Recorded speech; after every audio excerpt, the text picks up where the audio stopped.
That's because time continues to confound those of us trying to have a conversation. So thank you for being persistent and in our flexibility.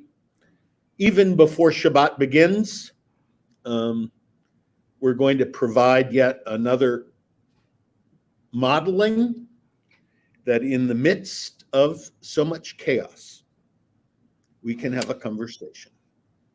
One of the articles you sent me that I'm interested in, because I haven't seen the movie, but I have read the book by Martin Amis, is this article about The Zone of Interest, the Jonathan Glazer film. So for folks who haven't seen it or don't know about it, maybe tell us a little bit about the film and then this article. The film, which really is an adaptation of the Martin Amis novel, is a jarring and at times horrific experience. And I underscore experience. We are used to movies about the Shoah, the Holocaust, that are so grisly, so grim, at some point we turn away. You can't see what you know happened. This does the inverse, and when you look away, what you want to look away is not see the normalcy. I had a similar experience, personal experience, in one of my trips to Auschwitz-Birkenau, in which I noticed across the street from where the bus stopped were apartments.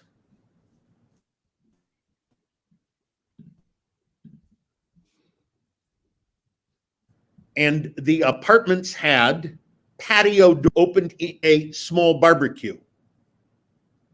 Yes, a barbecue.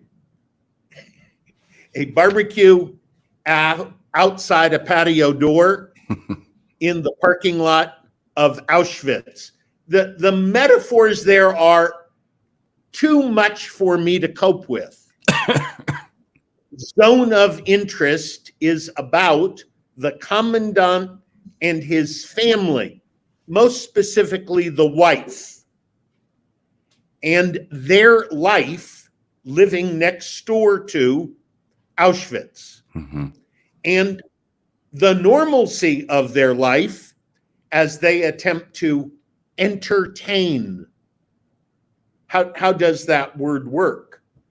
Raise children.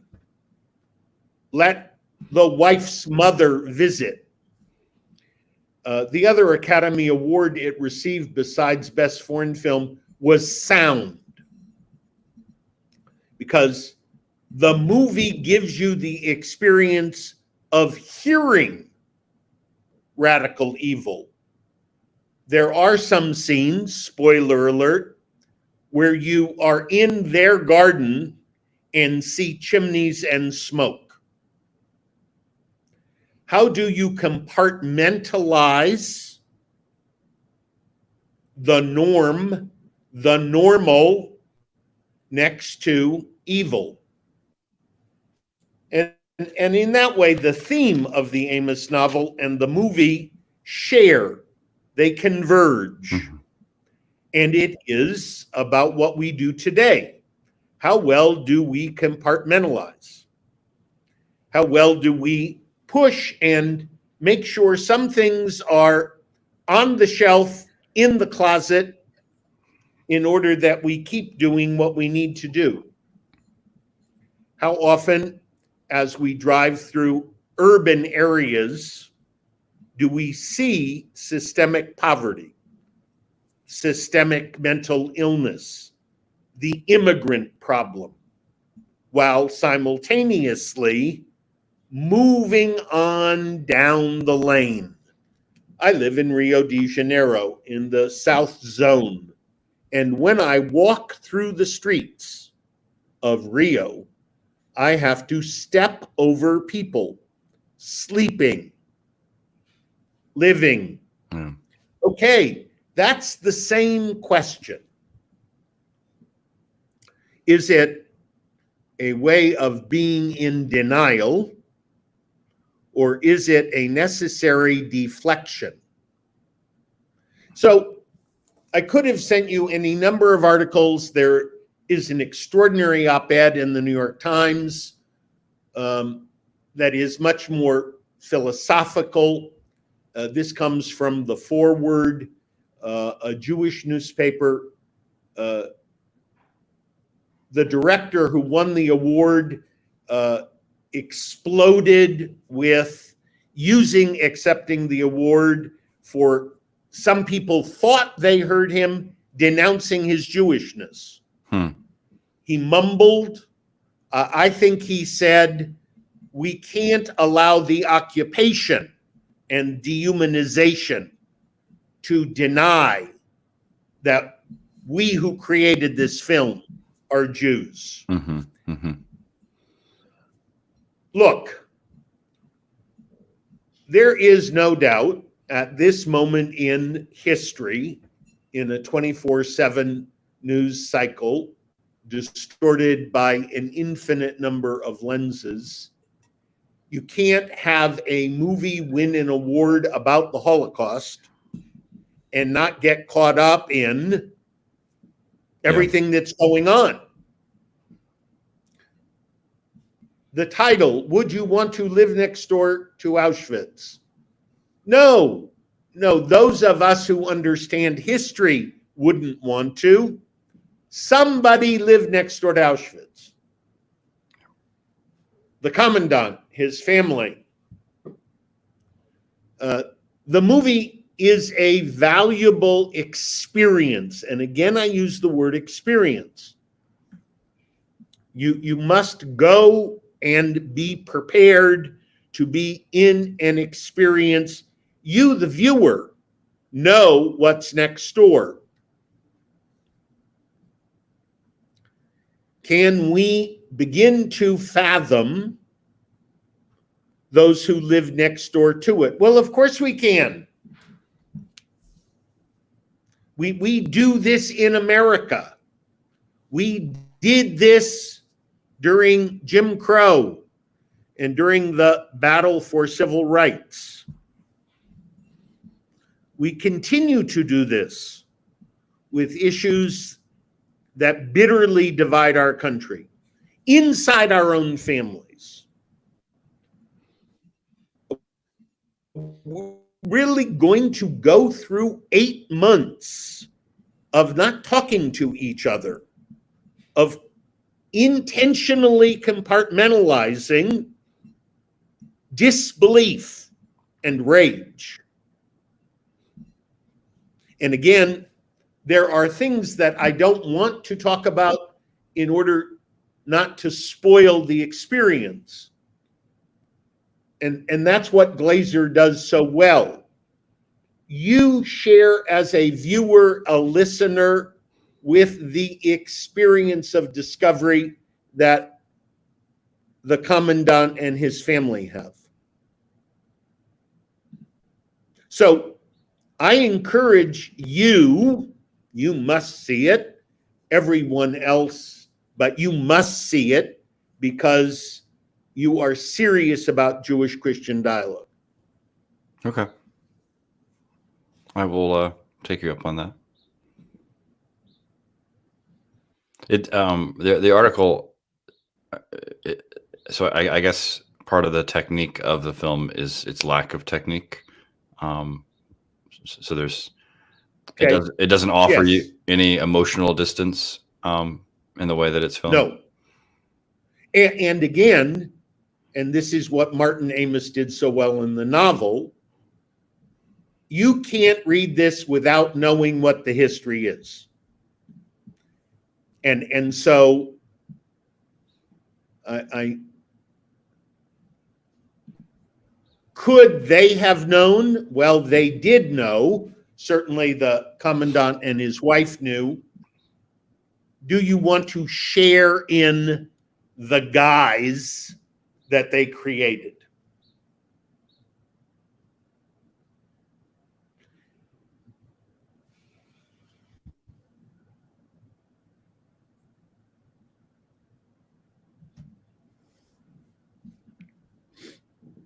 it's a segue.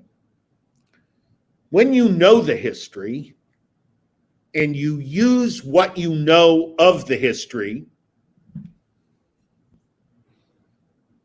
to continue to manipulate hope. And again, spoiler alert, the commandant's wife's mother visits. It's an interesting conflict. At the State of the Union, the President of the United States and Dr. Biden invited members of the hostages' families. Last night, I got this tag,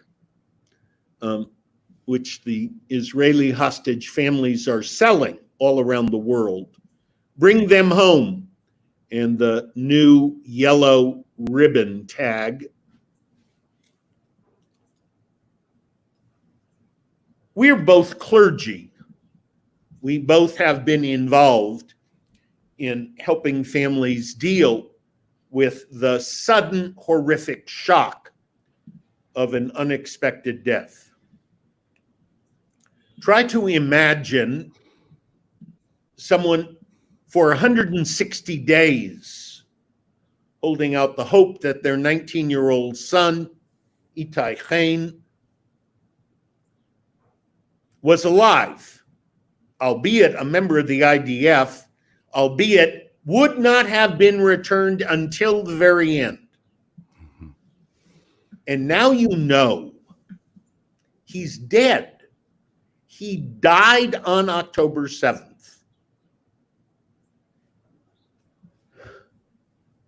And they took his dead body to Gaza.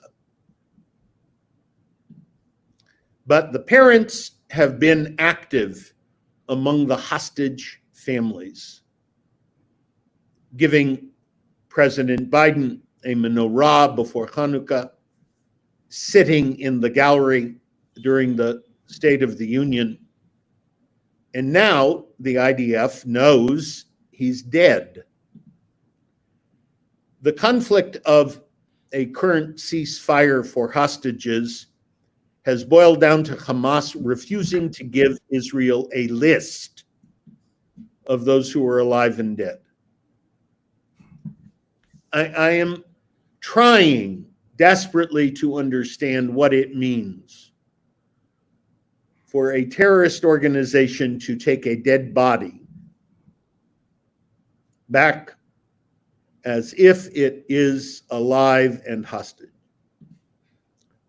Israel now says 34 of the remaining are dead. There's a cruelty to the intentionality of hiding, goes to zone of interest. How do you begin to imagine to help this family? 160 days, they prayed, they worked, they sold these tags, they sat as Americans.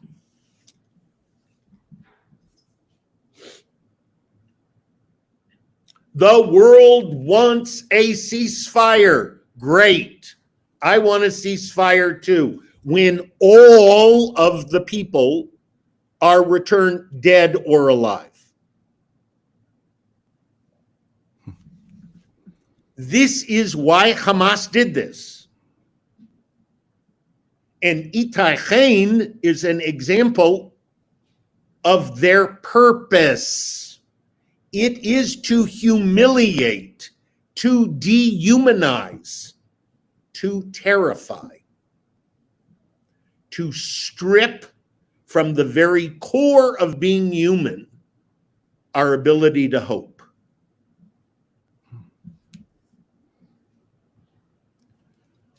No one wants to live next to Auschwitz. It is a place of utter evil. But someone lived next door, built gardens, had tea parties, raised children to play. Yeah. And in America, we are a bitterly divided country. Globally, Israel is now the oppressor. Hamas becomes the victim. Yes, too many Palestinians have died. I too think Netanyahu must be removed. But inside the parenthesis of poor leadership is this single example. And it is, to me, the ultimate example of what happened on October 7th. Mm-hmm. Somebody knew to take a dead body of an Israeli military to Gaza to save as leverage. I'm sorry. I don't know how to fathom the plea on behalf of Palestinians and their dignity. Someone constructed Auschwitz and its contingent reality of an extermination camp. And then the contingent became its purpose. Mm-hmm.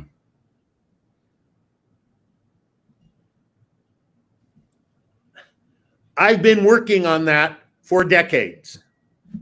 Now, last night, I bought this because how can the world want an end without saying all Israeli hostages, dead and alive? The war must end when all refugees, hostages, are returned. The Hain family, American Israeli, are entitled to bury their son. Hamas knew this. In the same way the Nazis knew that when you bring Jews together, you strip them naked, you shave their hair, you tattoo them, you shame and humiliate the people. We're at the end. This is the purpose of October 7th, to make sure Jews are humiliated, dehumanized, terrified, disgusted.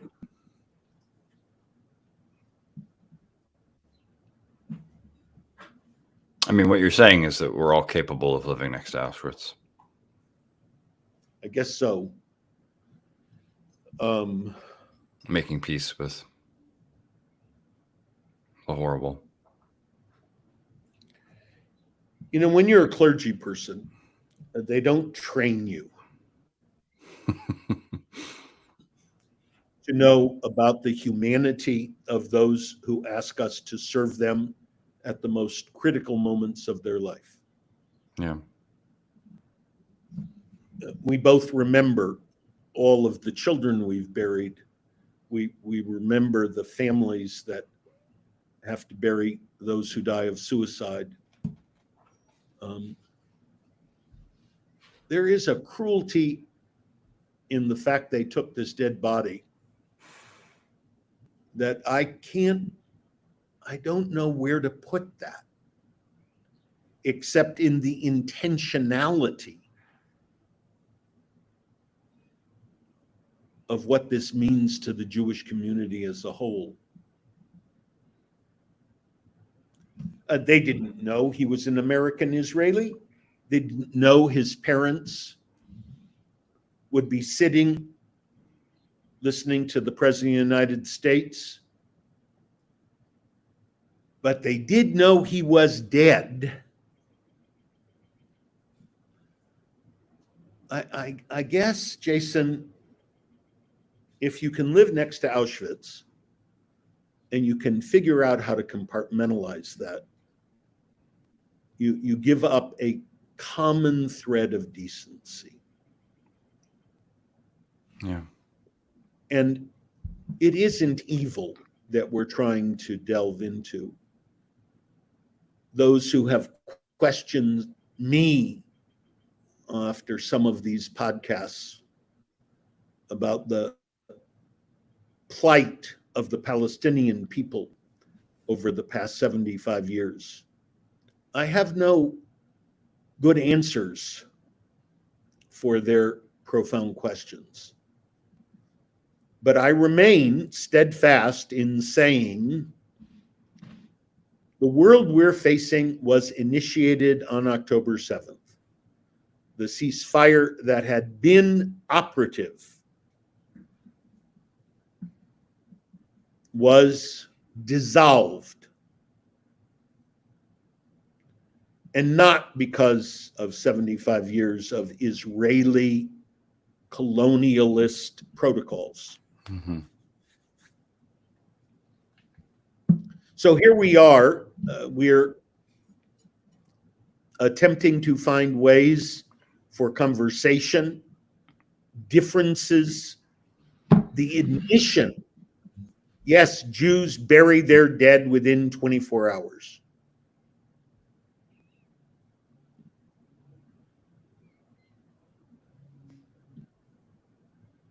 And you took his body back. And for 160 days, the nature of the decay, and you will use his dead body as leverage to free prisoners. Okay. We can disagree with how the war has been prosecuted and too much innocence. But let's keep Itai Chain and the hostages now not secondarily. They belong on top. Where did you, I'm sure people will wonder, where did you buy that tag? I bought this tag from a friend who represents the hostage families. But I know the Jewish communities all over North America are having them. I can send you a website that you can post later on which you can purchase these. Okay. So what you're discussing here in terms of the premeditated cruelty segues into the other article you wanted to talk about. And this one is entitled Israel's Mental Health Tsunami. Talk about this a little bit for us. There have been several. This is the most up to date.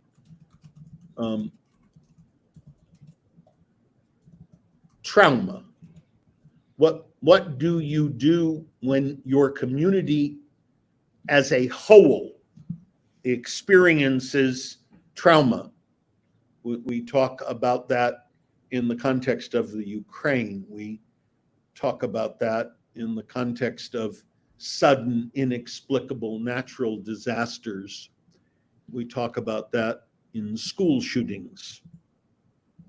There's a whole new trauma studies academic realm. October 7th was a national trauma wrapped inside ongoing political divisiveness. The more we learn about the savagery of October 7th, the use of rape, sexual assault, the taking of children, the nature of the murder in front of children and or parents. And again, this trauma of, you know, your son is now dead, but you waited 160 days to know your son is dead. and was dead in the massacre. Now multiply that with dislocation of hundreds of thousands of Israelis from the south and the north. And let me stop and again admit, in the face of all equivalencies, there is trauma to the Palestinians as well. Mhm. Horrific trauma. Look what human beings do to each other. Yes.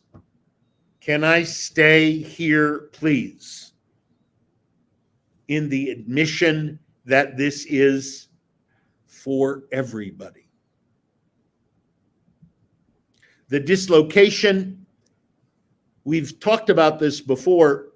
It is legally required to have a safe room. Some of those who participated in October 7th had worked among the kibbutzim, actually knew where all the safe rooms were in the kibbutzim. They had been Palestinians who worked there. So safe rooms actually became the focus of the slaughter. Yeah, yeah. So they have succeeded in terrifying, in uprooting security. How do you measure PTSD in the area where the attack took place? How do you begin to measure PTSD for those who had a music festival, a rave? What does it mean to choose as a young person to be in a community for music, for the fantasy of music? This article is beginning to calculate, by the nature of those coming to clinics, the specificity of PTSD, of trauma, not only of those in the massacre, the hostage families, but those who are caring for those who have returned, those who have been called up, those who have been killed in service, those who cannot go back to their homes. The number of simultaneous categories of what we call trauma. And then let's add the overlay of the political, the leaderless. How do we get through this? Yeah, the article mentions the eClinical Medicine did a survey in which they found that 38% of Israelis had thought about committing suicide since October 7th. Hamas has succeeded. It has terrified an entire nation. What is safe ever again? And that is not a clever existential question. That is a question that people are living with.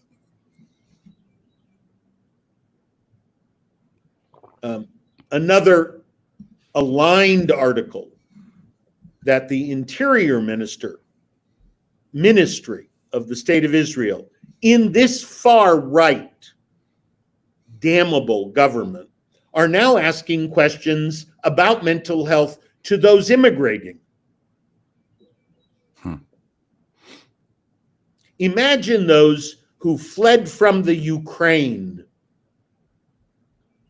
Ukrainian women who had Jewish husbands. The Jewish husbands are now missing.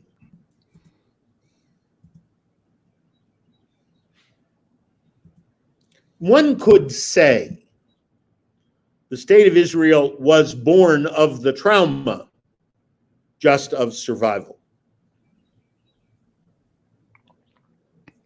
Please, again, That is not to be dismissive of the other side. Mm-hmm.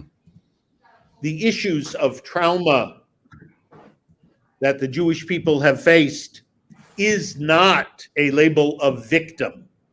It is a label of resilience, renewal, rebirth.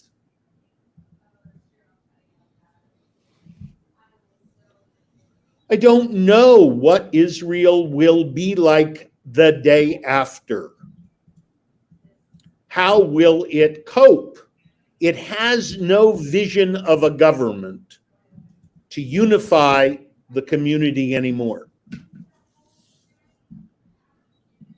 When the Senate leader, a Jew, specifies in the United States Senate that the current prime minister is no longer a source of hope, something is awry globally. So say more about that, because I missed Chuck Schumer's speech. He merely has taken up both what Biden has alluded to, what he got caught on a hot mic saying, and what people around the globe, Tom Friedman refers to Netanyahu as radioactive this past week. Okay, I can't support the Israeli government. No matter what I try and do, it isn't a government that represents me, a Jew living in the diaspora. But I unconditionally support the survival of the Jewish people. How do you slice and dice that rhetorically, politically, culturally? And Schumer got up and said, get rid of him. Easier said than done. You have to pull the entire government down. You can't just get rid of a prime minister. Related to that, Steve Schmidt, in an email I got from his newsletter, he writes, "What does Chuck Schumer think he accomplished with his speech? What was the reaction in Tehran? What about in Gaza? How about in Bibi's cabinet? The only thing Chuck Schumer accomplished was to box in Netanyahu's most serious opponents, who now must defend Israeli sovereignty from foreign interference. What Schumer did was unwise, sloppy, and ineffective. So par for the course. Usually his incompetence manifests itself through missed electoral opportunities and being outmaneuvered by Mitch McConnell, but in this case, it will prolong the war, intensify the combat, embolden Tehran, embarrass Secretary Blinken, and corner President Biden." I'm not going to argue with the Republican mindset, though he now no longer calls himself a Republican. Mm-hmm. It's an example. Was it electorally impulsive to say while Biden was going through Michigan and Wisconsin, oh, yo, Palestinian Americans, Arab Americans, we don't like Netanyahu either? Was it an attempt to make sure Netanyahu understood there are real limits? Don't go into Rafah. You've been told. Now I'm going to make sure I name it. Chuck Schumer on the Senate floor has a different role than Tom Friedman does in the New York Times op-ed. How do you support the Jewish people's survival with saying its current leadership is misleading you? Jewish community doesn't like it either. Is so I haven't. To what extent is Netanyahu writing out the American campaign calendar in the same way that Putin is? Good question. I no longer understand anything about his strategy other than the longer the war goes on, the longer he's in power.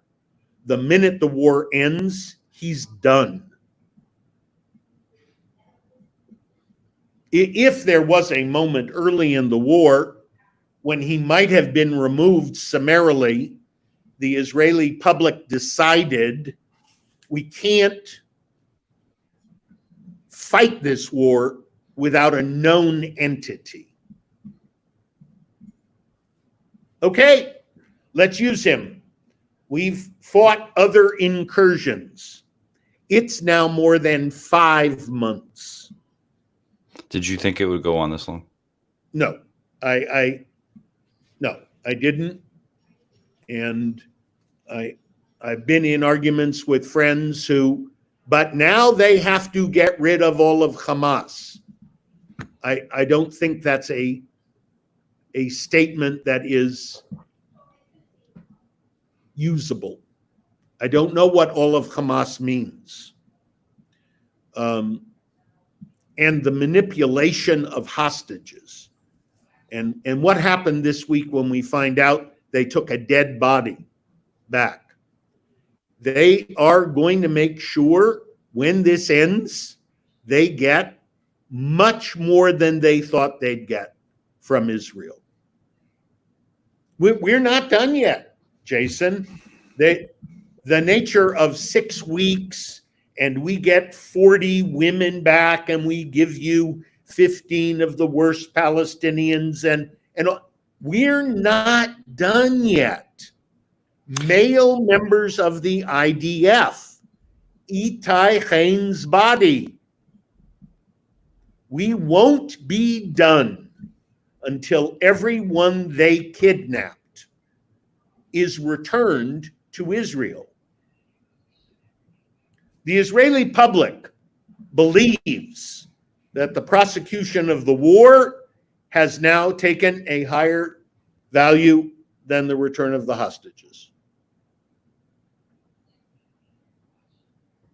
Do you, what is your opinion? What are your thoughts on how, or if at all, this war and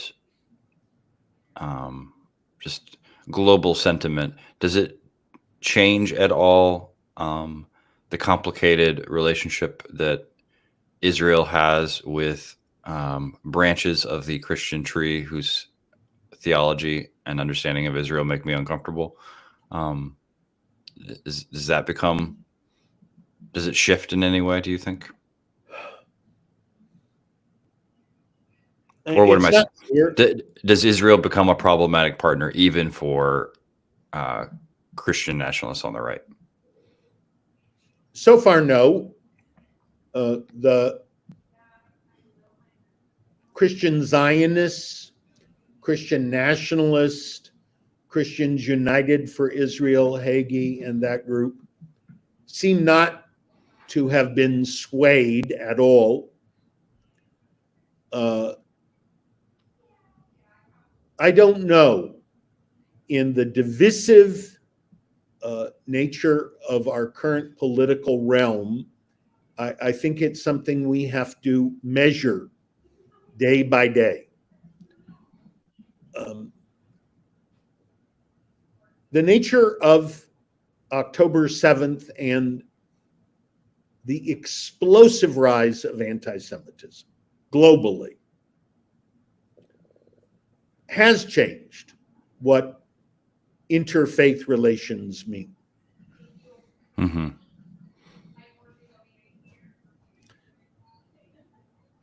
At some point, the issue of Jews who are Zionists has to be disentangled from government support and the support of the people.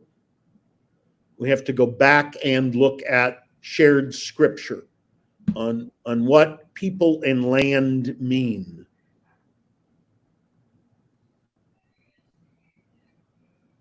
I don't know that the Jewish people could survive without a state of Israel.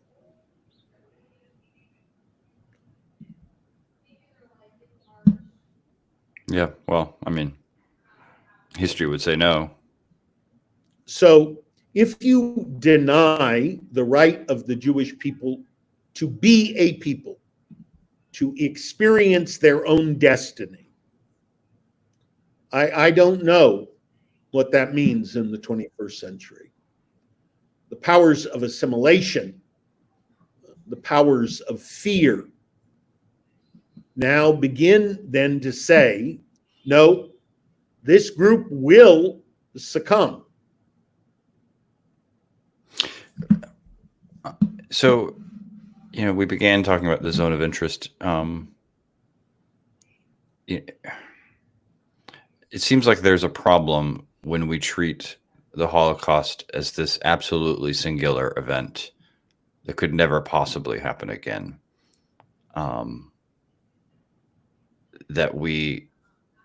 That kind of treatment encourages us not to notice that the same historical dynamics that what led to the Shoah are alive and well today, in terms of a global rightward lurch in a lot of nations, resentment of immigrants, all this stuff is back again. I suppose as a Jew who sought to learn and understand about Christians, I have never wanted to stop hoping. If you tell me that the unique evil of the Shoah remains alive, it is not something that was exterminated, and we have, in fact, not done much to change its possibility. I don't know what to do to integrate that reality without giving up hope.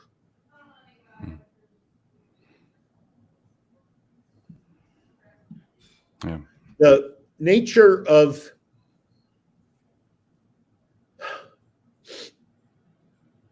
I don't like the question why. I don't like it because pastorally it doesn't help us. I like the question how. How am I going to live in the world that I understand as reality? Most of us are caught up in why is the world this way? And it distracts us.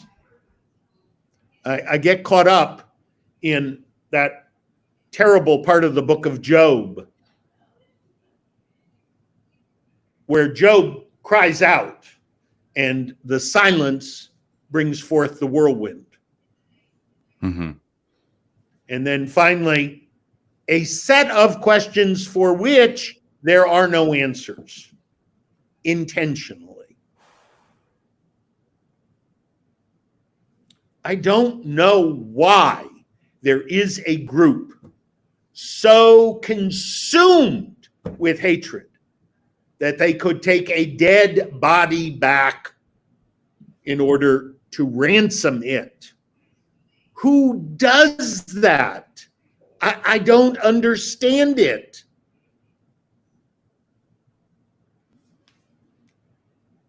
How do I live in that world?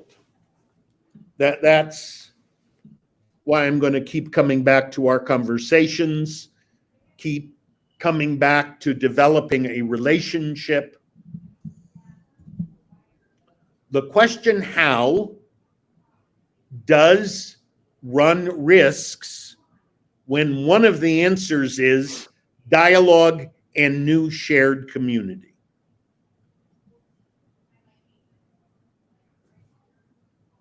Okay, let's keep trying to understand what we don't understand and share.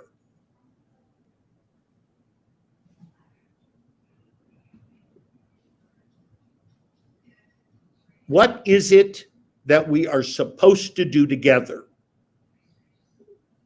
Because clearly doing whatever we're doing alone is not working.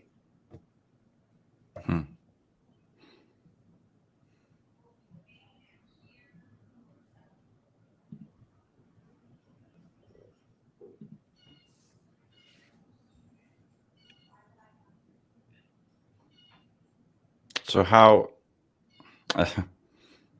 as John Wesley might ask, how is your soul these days?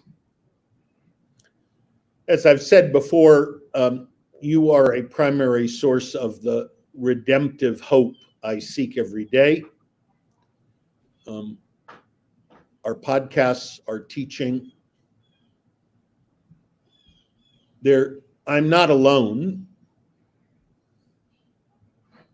But what we face in the future, in the attempting to help those who have experienced trauma far beyond what I want to admit in my life,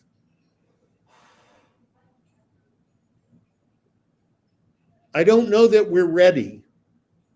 And I don't know what the resources are. Mm-hmm. At some point, because I've been doing this for more than 50 years, I can't turn off the clergy person who wants to serve. How is my soul? It's weary.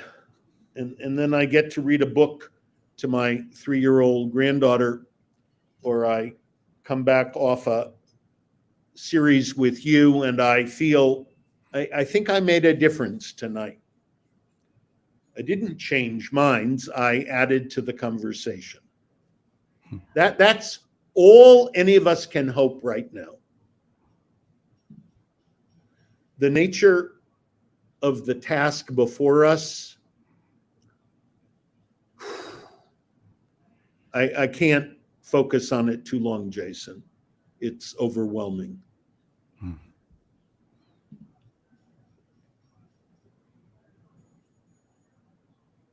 So what will you do tonight? Light the candles, bless my 4 children, bless my grandchildren. The fact that as a grandparent, I have that duty and that opportunity is a moment granted to me every week. And I won't overlook it. And find something to read, to listen to, that is more soothing than the reality in which I'm living. And when I thank God for this moment, for the moments of the past week, I will profoundly pray that the Hain family can begin to mourn for their son. And I would invite anybody and everybody who's ever buried a child, who knows anyone that's buried a child, to join in collectively praying for this family that can't yet bury their child. Yeah. The problems are enormous. Let's focus on just this moment. A family that cannot yet mourn because they can't bury. I am not making an exclusive statement of those lost in Gaza.